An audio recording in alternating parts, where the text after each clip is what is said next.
97% or more of pregnant women who go into Planned Parenthood, their babies are left behind, torn apart, and dead in a violent, painful abortion. That's their business, and it's making them lots of money.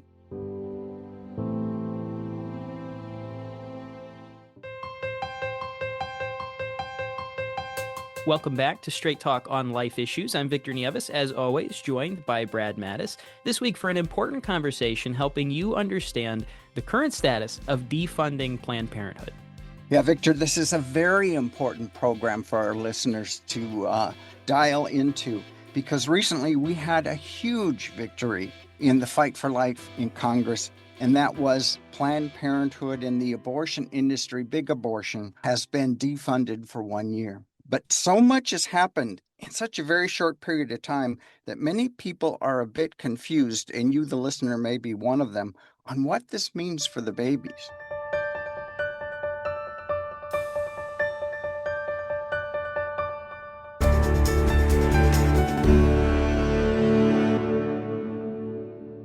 So today we're going to unpack the unfolding developments and help you understand the significance of defunding Planned Parenthood, as well as the legal battles that are currently raging on. Brad, I think it's best that we start actually going back a little bit before Congress did this to Medina v. Planned Parenthood, South Atlantic, because that's kind of where the defunding conversation first kicked off. The anthill was first kicked when the Supreme Court, in a great decision, ruled that states can exclude Planned Parenthood from their Medicaid programs. Well, Victor, you're so right, because this is a big deal and it paves the way for pro-life states to cut funding to Planned Parenthood. And it opens the door to federal legislation protecting taxpayers from being forced to prop up big abortion. And this alone is a very big deal because even without, now we're very thankful for the provision of the One Big Beautiful Bill, which we'll talk about, but even without that, this legal decision in and of itself is a great win for life, allowing that pathway for states to rein in their tax money and keep it from going to an industry where their primary objective is to take the lives of innocent babies. But Brad, as you know, there's another piece of this puzzle, which was Trump v. CASA involving universal injunctions. That was on June 27th, and it's going to be a theme of this legal battle, the situation with these injunctions. Yeah, that's right. And these two pieces play an important part, as we'll talk about later. But on July 4th, Trump signed the One Big Beautiful Bill Act, and we were very pleased about that passage because it included a provision that bars Medicaid reimbursement for 1 year to any providers that perform abortions and got more than $800,000 in reimbursements during 2023. And you know, this is one of those sticking points because initially we were fighting for legislation that was a 10-year defunding proposal. And so whenever it got knocked from 10 years down to 1, it left a lot of people scratching their head. What happened? You know, how did we lose 9 years? Because we're grateful for every single day that we don't fund Planned Parenthood. But the difference between 1 year and 10 is, you know, it's fairly significant. We wanted those 10 years. And so the answer to that, it could be very complicated, but the simple answer is there's a position in the United States Senate called the parliamentarian. It's essentially a staffer in the United States Senate. They answer directly to Senate leadership. So, fun fact, they can be fired, they can be ignored, they can be replaced if we so choose at some point. But there is a deliberation that has to happen on the legislation, making sure that anything in the budget bill is primarily budgetary in nature. And so through that negotiation, the parliamentarian knocked off 9 of our years and dropped it from 10 down to 1. So the question, I suppose, now is what do we need to do to ensure that this isn't a 1 year or a one-off defunding, but to ensure that Planned Parenthood never has the opportunity to claw back that federal funding? Well, and one thing I'd like to add, Victor, on the parliamentarian, this wasn't always a significantly powerful position because in the past, Congress didn't use the reconciliation bill to approve so much legislation, important legislation. But now, because of polarized Congress, this is what we're dealing with. And I think Majority Leader Senator John Thune made a big mistake when he said in advance that he would not override the parliamentarian. I think that opened up the door for her to wield her power in more ways. But to answer your question, how do we ensure that Planned Parenthood does not get this federal funding in the future? And first of all, President Trump needs to appeal the decision by Judge Talawani's theatrics, it's judicial theatrics, activism on the court, lawfare, whatever you want to call it. It is inappropriate. But every year, Victor, we fight to keep the Hyde Amendment, and we've been doing that for decades in the budget, which prohibits taxpayer dollars being used to anything to support anything that supports abortion. This, however, the big, beautiful bill goes a big step further, and that's why we're so excited about it. But once Congress and the Americans realize the sky isn't falling if Planned Parenthood doesn't get its $2 million a day, it'll be easier to keep the abortion giant out of the budget. Oh, absolutely. Because now we're in a position where something has to change. And we know, with as ineffective as Congress can often be in the bureaucratic bloat and all of the confusion, once something is done, it's kind of hard to undo it from time to time. And it's also worth mentioning, as we talk about the parliamentarian and all of this, the only reason that we had to go through the budgetary process and the reconciliation bill is, as you mentioned, Brad, the very polarized nature of the Senate right now. To get anything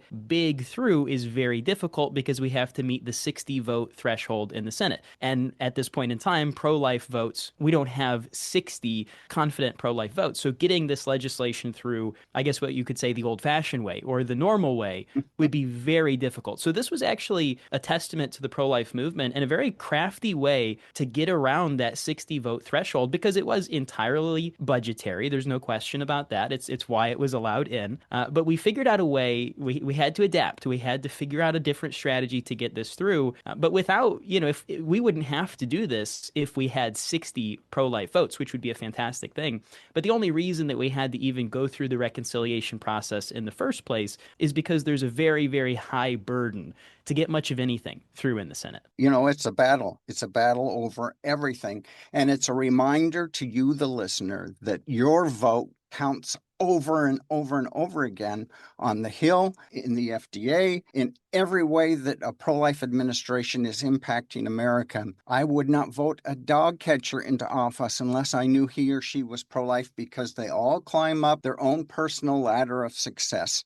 And we saw Obama do it very quickly, from community organizer to state senator to U.S. senator to sitting in the Oval Office. And he inflicted a lot of damage on America while he was president. That's right. And speaking, ironically, of Obama, that's relevant when we get to this judge, because Planned Parenthood, right after this legislation was signed, and they had promised to do this. We know one thing about Planned Parenthood: they will not go silently into the night. They're always kicking and screaming, and they're trying to figure out some kind of a way, whether it's lawfare or anything else.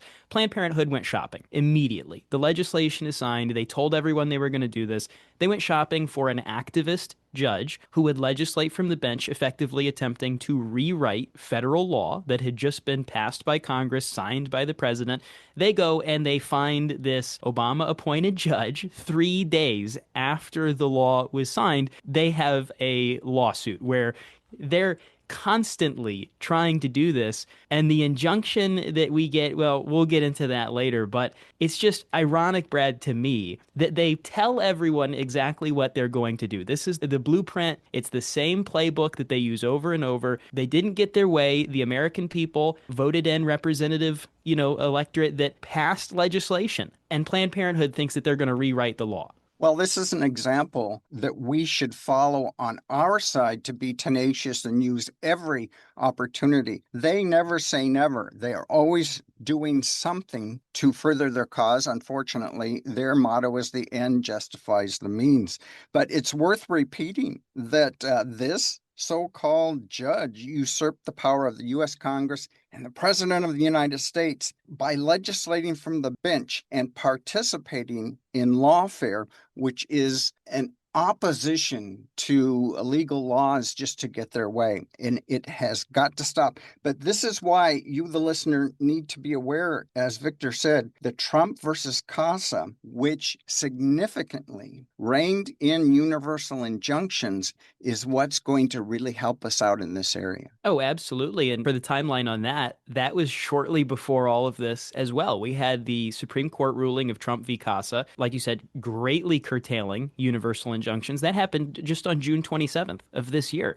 So it's fresh in the memory of Planned Parenthood. It's fresh in the memory of everyone in our judicial system, yet they still have the audacity and maybe the tenacity, I suppose, to still try and do this anyway. They're still going to try and knock down that door. And they still think that they're going to have this universal injunction, which is what we got. It was July 21st, and then it was re-upped later after that. This Obama-appointed U.S. District Judge, Indira Talwani, issued this restraining order and then turned it in on the 28th to a permanent nationwide injunction blocking this provision of the bill passed by Congress, pending all of the litigation and everything like that. They still step in and try and issue this nationwide injunction. Yeah, she figuratively, not literally, but she spit in the face of Congress, the president, and you, the American public. And on the 28th of July, Judge Talwani issued a permanent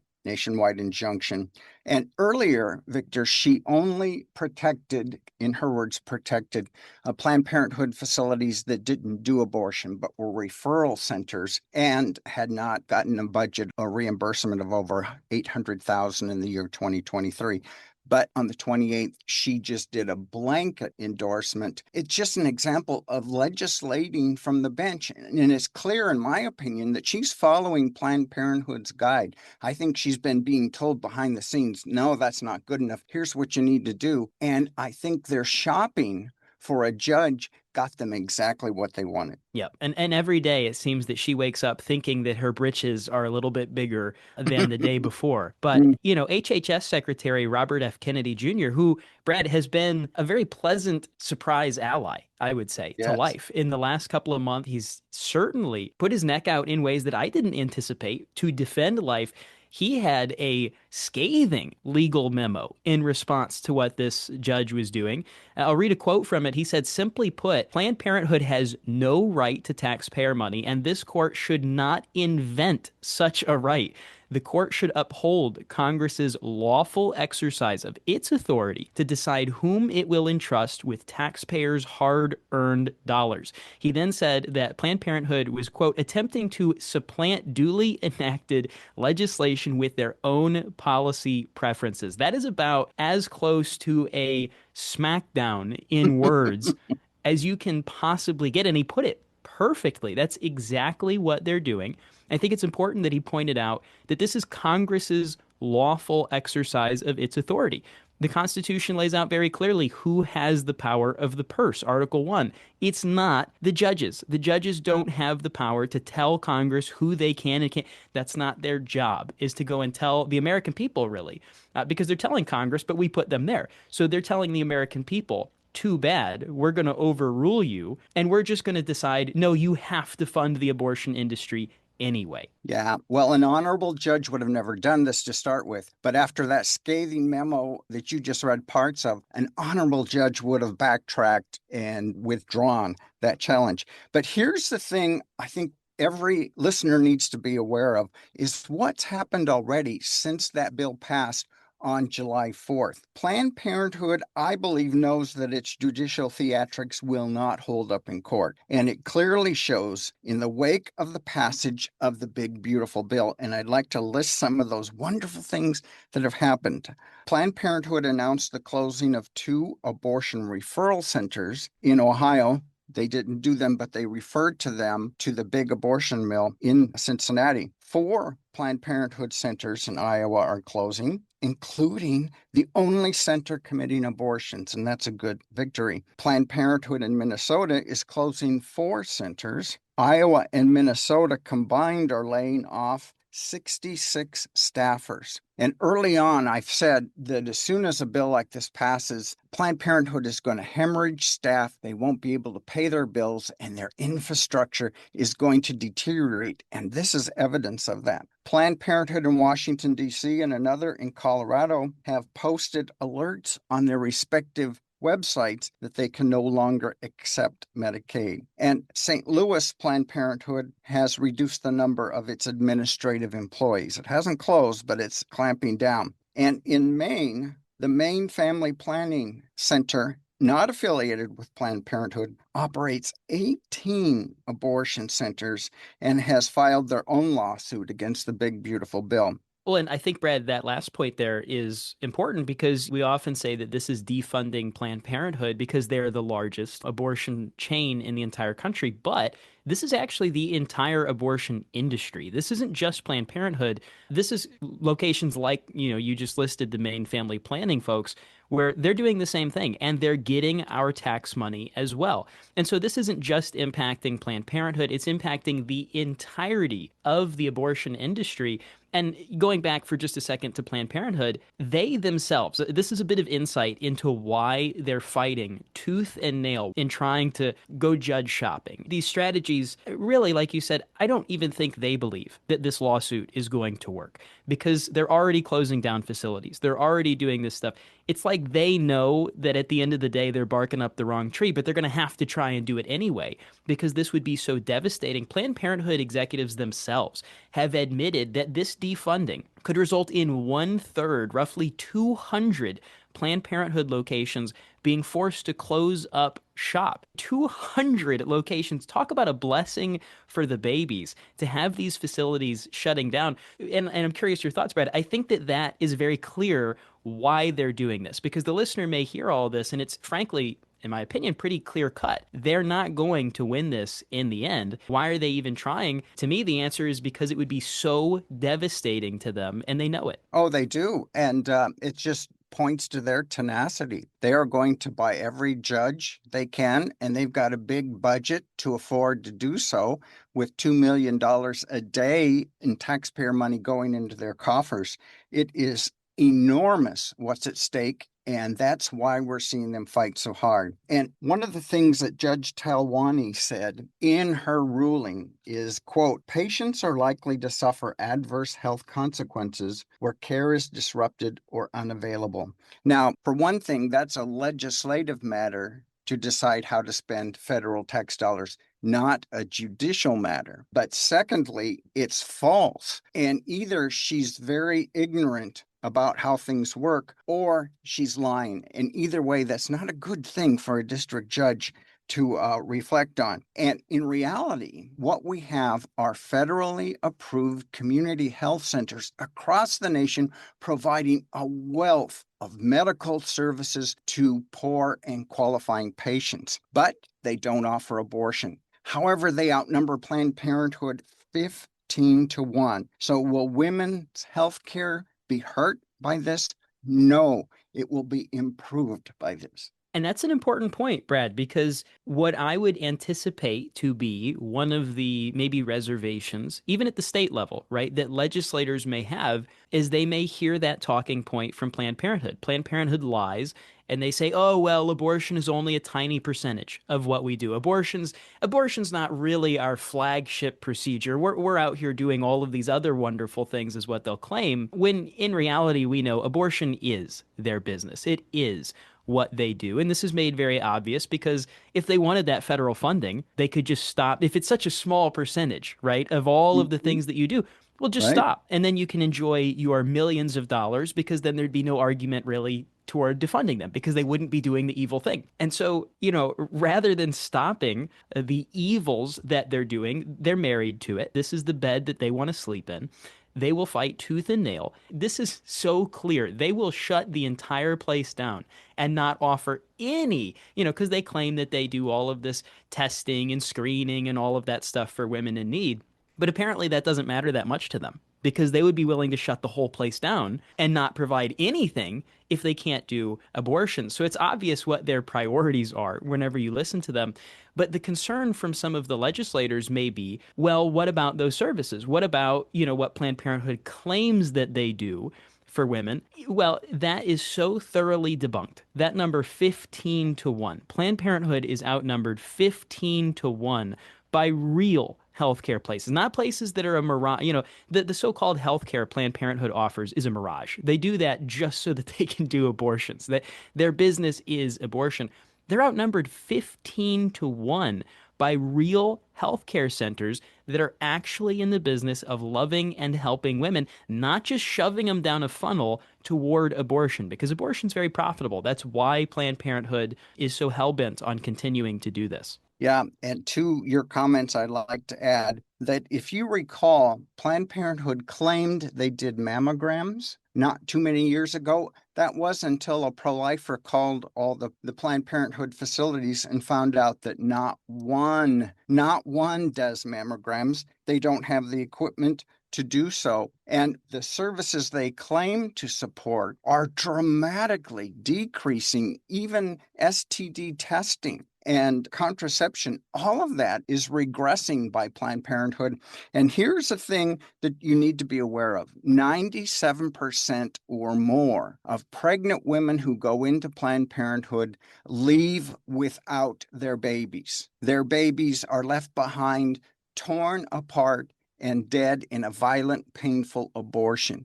And this is what they don't want you to know. But that's their business, and it's making them lots of money, which they won't admit to, of course. Yes, it is. It's a very profitable industry. So, Brad, let's talk about this because you had mentioned the Hyde Amendment. And this is another point of a little bit of confusion for some people when it comes to defunding abortion industry, because Planned Parenthood and some of their advocates will cite the Hyde Amendment, which is fantastic. The Hyde Amendment preventing tax dollars from directly paying for an abortion. And they might say, well, why do you need to strip our Medicaid reimbursements? Tax dollars are already not going to the actual procedure of abortion. But of course, we know funding is fungible. And so talk about Mm-hmm. that, why it's so important that we make sure that they're not getting any of our tax dollars. When Planned Parenthood has a woman come in for an abortion, they bill everything individually. And those that aren't the abortion, even though it's directly related to it, then are refunded by Medicaid reimbursement. And they have to pay rent. They have to keep the lights on, the air conditioning running in summers like we're experiencing right now. And they cannot be separated out. There's no way that they can draw a fast line unless they have a separate facility and totally separate funding and books. And of course, that's not the case. We are looking at funding big abortion, and this is a big step toward ending that. Now, the Hyde Amendment specifically prohibits money from going to supporting abortion, but it is not all inclusive of what rejecting the Medicaid reimbursement would be. That is the big enchilada. That is the gold ring for Planned Parenthood, and they can't function without all of that federal tax money. Well, and that's a good point because think of all of the things, and I'm personally not a big fan of our tax dollars subsidizing very many industries, certainly not this industry. Think about all of the things that your tax dollars are going to prop up Planned Parenthood and the fact that without them, and we're seeing this play out as we already discussed, facilities closing, they're having to lay off staff and et cetera. Without your tax dollars, they could not stand on their own 2 feet. And some of that, Brad, is because they spend so much money on legislation. They spend money on trying to go against pro-life political candidates. They spend money like they did in Florida, attempting, thankfully failing, but attempting to change the constitution of these states. With out-of-state money, they pour it in, trying to manipulate the game board. They do this stuff all the time, and your tax dollars are subsidizing those activities. We shouldn't be giving 1 cent to them. Yes, I mean, we need to absolutely stop any funding regardless of what it's for or where it's coming from. We need to cut them off. And in order to keep doing this, we've got to be ever alert. We've got to be connecting with our members of Congress in the House and our 2 senators. And that's why it's important for you, the listener, to have an avenue of communication to these individuals. Many people, Victor, think that, oh, what can I do as one person? But I'll tell you what, senators and Congress people have said that when a handful of calls come into their district office on an issue, those in Washington, D.C. sit up and take notice because they know there are many, many, many more who have not contacted them. So reaching out to your elected officials is absolutely essential. And of course, we can't forget the most important thing, and that's to pray, pray, and pray. Do it over and over again, and make sure that the people in your sphere of influence are aware of what needs to be done, that they need to contact their elected officials, that they need to be informed. And churches are a great place to educate Americans on what's going on regarding big abortion attacking unborn babies and their mothers. Absolutely. And that kind of segues perfectly into my next question for you is what do you think is going to happen next with defunding Planned Parenthood? Well, I think that once we demonstrate that the sky isn't falling if Planned Parenthood doesn't get our tax dollars, and then they realize that there are other better avenues of health care for women who qualify, for those in rural areas, for those who are poor and unable to access the general healthcare system, then the light comes on and they realize, we're going to be okay. Hey, we're going to be better than we were without Planned Parenthood. Women deserve better than abortion. And that's all Planned Parenthood has to offer. So when we make sure more and more people understand these things, then it's going to be easier to push our elected officials to keep this defunding in future legislation. Absolutely. And to you, our listener, I want to encourage you to visit our website, lifeissues.org, where you can learn more about the defunding effort. You can learn more about how you can get involved and share that information, like Brad said, with your friends, your family members, your church community, your sphere of influence. Most of us underestimate the impact that we can have. So I encourage you to go to lifeissues.org, join us, and get involved. And be sure to tune in next week for another Straight Talk on Life Issues.